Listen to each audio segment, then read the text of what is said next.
Oke, masih dengan Profesor Kardus. Tak berijazah, tapi jenius. Ya, magnetisasi. Magnetisasi bisa kita etimologikan sebagai sebuah proses untuk mengubah sebuah bahan menjadi magnet dengan menyelaraskan domain magnetnya. Proses magnetisasi umumnya digunakan untuk menciptakan keadaan benda dengan sifat magnetik permanen. Ya, dalam konten kali ini, Profesor Kardus akan mengulas bagaimana keadaan magnet permanen dapat terbentuk dalam sebuah bahan. Tapi sebelum Profesor Kardus mengulasnya, jangan lupa like, subscribe, dan tekan tombol lonceng di channel Profesor Kardus. Tak berijazah, tapi jenius, untuk mendapatkan informasi dan notifikasi-notifikasi terbaru dari sudut-sudut bumi dan sudut-sudut alam semesta lainnya. Ya, magnet permanen. Magnet permanen merupakan keadaan magnetisme yang masih terus terbentuk, bahkan akan terus mempertahankan sifat kemagnetannya meski bahan tersebut sudah tidak berada di sekitar medan magnet. Artinya, bahan-bahan dengan keadaan magnet permanen akan tetap memiliki magnet dan bersifat magnet dalam jangka panjang meski tak dipengaruhi gaya dari luar. Ya, seperti yang kita tahu, ada banyak metode magnetisasi untuk menciptakan kemagnetan dalam bahan atau logam yang sebelumnya tidak memiliki sifat magnet menjadi bersifat magnet, seperti metode sentuhan tunggal. Metode ini akan menggosokkan bahan dengan magnet kuat ke bahan-bahan ferromagnetik, seperti halnya ferro atau besi, nikel, juga kobalt yang tidak memiliki sifat magnet. Proses penggosokan bahan secara terus-menerus pada medan magnet dapat menciptakan perilaku magnetisme. Kemudian menggunakan magnetisasi kumparan, di mana bahan-bahan ferromagnetik tersebut kemudian akan dililit kawat atau tembaga dalam keadaan solenoida. Kawat-kawat dan tembaga kemudian dialiri dengan arus listrik. Kawat dan tembaga yang mendapatkan arus listrik kuat nantinya akan mendapatkan sifat kemagnetan. Kemudian yang ketiga adalah proses magnetisasi elektromagnetik, di mana bahan-bahan ferromagnetik akan dihimpit oleh dua kutub elektromagnetik kuat hingga mendapatkan keadaan magnetisasi. Beberapa metode di atas adalah cara untuk menciptakan keadaan magnetisme melalui penambahan gaya dari luar. Tapi beberapa metode di atas tetap tidak akan bisa membentuk keadaan magnet permanen mandiri, terutama saat gaya-gaya dari luar tersebut kemudian dihilangkan. Nantinya keadaan bahan ferromagnetik tersebut akan kembali ke keadaan awal. Sebaliknya, untuk menciptakan sifat magnet permanen, hal inti yang harus kalian lakukan adalah dengan cara menyelaraskan domain magnet-magnet atomnya. Ya, untuk menciptakan magnet permanen, kita akan melibatkan perilaku fisika partikel fundamental, juga fisika atom.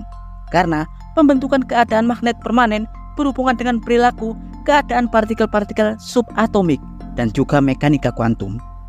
Tahukah Anda, asal-usul sifat kemagnetan alami pada dasarnya berasal dari struktur keadaan atom atau subatomik seperti nuklida atau inti atom dan elektron, juga perilaku dan pergerakannya.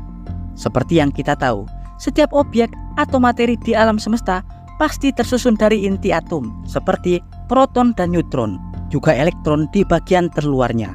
Hal tersebut juga terjadi pada objek-objek yang memiliki sifat magnetik permanen.